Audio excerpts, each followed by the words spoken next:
में कुछ दिनों पहले समस्या आई थी दूषित पेयजल की। आप खुद वहाँ पर क्षेत्र में दौरा भी करके आए थे। अब क्या स्थिति है, क्या डायरेक्शन दिया आपने? देखिए, सुशीलपुरा का गंभीर विषय है।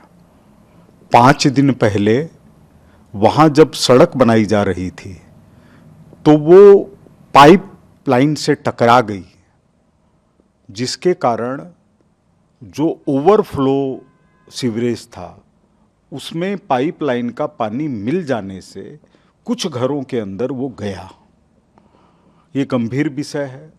पता चलते ही दूसरे दिन जो भी व्यवस्था हो सकती थी या रात से ही जो हो सकती थी वो करने की कोशिश की गई। लेकिन बड़ा विषय ये है कि अभी तक हम लोग ये सोचते थे कि जो सामने दिखाई दे रहा है जल जीवन मिशन, जिसके बारे में न्यायालय ने भ्रष्टाचार का आरोप सिद्ध मानते हुए और मंत्री स्तर तक के व्यक्ति को गिरफ्तार किया, इस घटना से चिंता की स्थिति और बढ़ गई है। क्योंकि प्रथम दृष्टया यह सामने आ रहा है कि जो पाइपलाइन बिछाई गई उसके लिए निर्धारित जो एरिया है 5-6 फीट खोद करके पाइप लगाना चाहिए, वो ऊपरी सतह पर ही लगा दी गई 1 फुट नीचे। तो इसका मतलब जयपुर किस तरह से खतरनाक स्थिति के मुहाने पर छोड़ दिया गया है। जो गहराई होती है उसके लिए पेमेंट होता है और उस पेमेंट के अंदर भ्रष्टाचार करके ऊपर ही ऊपर बिछा दिया और फिर इसको इशू बनाना, इसको महीने 2 महीने से बताना, जो कि सबको पता है कि 5 दिन पहले की बात है। रात को ऐसा हुआ क्योंकि रात को काम करना चाहते थे कि दिन और रात मिलकर के वो काम पूरा हो। तो इसलिए ये गंभीर विषय है। मैंने अधिकारियों से कहा है कि इसकी जांच की जानी चाहिए। इसमें जो दलाली और भ्रष्टाचार हुआ है, आज आप देखिए क्या स्थिति कर दी कि जयपुर के अंदर थोड़ा सा पानी, बरसात अच्छी हो जाए, सब जगह जल भराव शुरू हो जाएगा। गर्मी आ जाए, पाइपलाइन टूटनी शुरू हो जाएगी, डिस्टर्ब हो जाएगा सीवरेज। ये कितना बड़ा घोटाला है। मैं आपको ध्यान दिलाना चाहता हूं कि सुप्रीम कोर्ट ने यूडीएच के अंदर भ्रष्टाचार के लिए आज तक के इतिहास में केवल एक मंत्री को जिम्मेदार माना, सीधे टिप्पणी करके नाम लेते हुए, और वो मंत्री कांग्रेस का था। मैं मतलब इतनी उसमें नहीं जाना चाहता राजनीति में, लेकिन मैं सरकार से अपेक्षा करता हूं कि पुराने काम के ऊपर बिल्कुल भरोसा नहीं करे, बिल्कुल भरोसा नहीं करे। झालावाड़ के अंदर हमने बिल्डिंग गिरते हुए देखी, छोटे छोटे बच्चों को मरते हुए देखा। क्या हम यही करते रहेंगे कि कोई घटना हो जाए और तब हम जागरूक हों?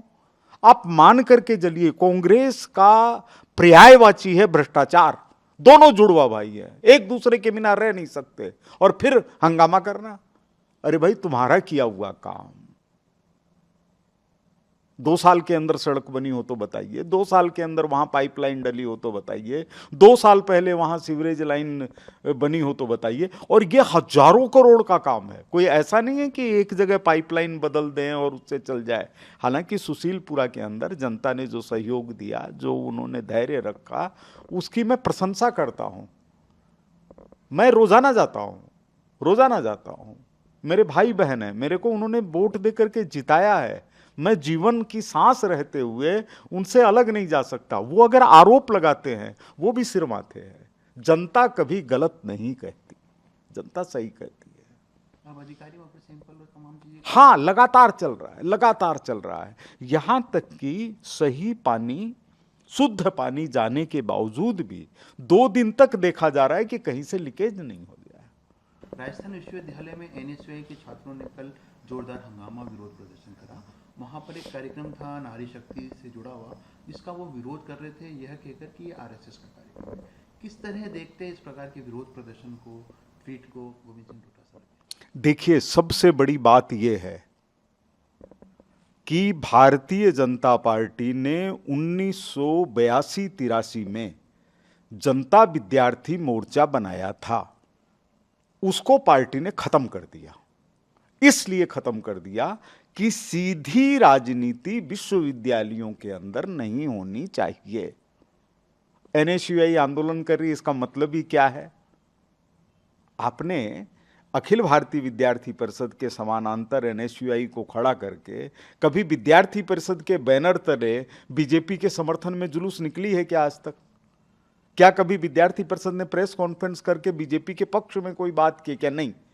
उनका उद्देश्य है शैक्षणिक सुधार और शैक्षिक उन्नयन, उस दिशा के अंदर वो काम कर रही है। और राष्ट्रीय स्वयंसेवक संघ से जुड़ा कोई कार्यक्रम भी अगर होता तो विश्वविद्यालय में क्यों नहीं होना चाहिए?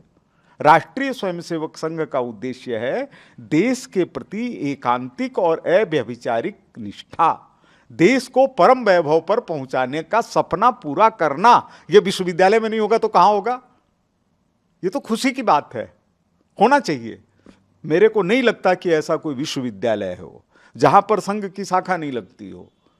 मदन मोहन मालवीय जी कांग्रेस के अध्यक्ष थे, हालांकि ये अपने टीकाराम जी जूली हैं, ये हिंदू महासभा को भारतीय जनता पार्टी और जनसंघ का प्रथम दल बताते हैं। उनको पता नहीं है, इतिहास नहीं पढ़ा हुआ है, केवल विपक्ष के नेता राजनीति के कारण बन गए। राजेंद्र प्रसाद, बाबू राजेंद्र प्रसाद, जो देश में 10 साल तक राष्ट्रपति रहे, उन्होंने अपनी जीवनी के अंदर लिखा है कि अगर हिंदू महासभा बनाने का श्रेय और उसके लिए आगे बढ़ाने का श्रेय अगर मदन मोहन मालवीय जी को है तो उसके लिए प्रेरित करने का काम मेरा है। मैं इसको कभी भी इनकार नहीं कर सकता। तो जब जिस कांग्रेस के अध्यक्ष, जिस कांग्रेस के 10 साल तक राष्ट्रपति रहे हुए, वो लोग राष्ट्रीय स्वयंसेवक संघ को आगे बढ़ाने की बात करते हैं। इन्होंने, मालवीय जी ने काशी हिंदू विश्वविद्यालय बनाते समय बिल्डिंग बना करके दी संघ के कार्यालय के लिए, विश्वविद्यालय परिसर के अंदर। तो एक तरफ तो इस तरह के भाव, और दूसरी तरफ ये लोग जो कि इटली और पता नहीं कहां कहां के इशारे के ऊपर जब देश संकट में होता है, ये चीन के दूतावास में मिलते हैं, जिस चीन ने इतना बड़ा घाव दिया कि नेहरू जी जीवित नहीं रह सके। नेहरू जी मामूली प्रधानमंत्री नहीं थे, लेकिन कुछ गलत नीतियों के कारण उनको ऐसा बना दिया, एक तो कश्मीर को हमेशा के लिए विवाद में छोड़ दिया और चीन को मुकाबले पर खड़ा कर दिया। तो ये जो डोटासरा जी वगैरह के बयान है, इनको मैं कोई मायने नहीं देता। इसलिए नहीं देता, मैं इनकी इज्जत करता हूं इस बात की कि वो भारत की और राजस्थान की एक बड़ी पार्टी कांग्रेस के अध्यक्ष है, इसलिए उनका सम्मान करना हमारा कर्तव्य है। लेकिन जब वो गलत बोलते हैं तो वो उस जगह से हट जाते हैं। हम तो डोटासरा साहब बोलते हैं, और डोटासरा साहब क्या बोलते हैं उनके मुंह से सुन लीजिए। वो विधानसभा अध्यक्ष जी को जूती की नोक बताते हैं। ये उनके संस्कार हैं, हमारे संस्कार ये नहीं। हम चाहते हैं कि राष्ट्रीय स्वयंसेवक संघ की शाखा लगे, कार्यक्रम हो, ये सभी शिक्षण संस्थानों में हो, ताकि लोगों को प्रेरणा मिले, लोग देश को आगे बढ़ाने के लिए संकल्परत हो। 1962-63 की परेड में नेहरू जी ने राष्ट्रीय स्वयंसेवक संघ को न्योता क्यों दिया? क्यों परेड के अंदर राष्ट्रीय स्वयंसेवक संघ शामिल हुआ? अगर गलत था तो अब डोटासरा जी गलत है कि जवाहरलाल जी गलत है? जवाहरलाल जी डोटासरा जी के समकक्ष तो नहीं लाए जा सकते।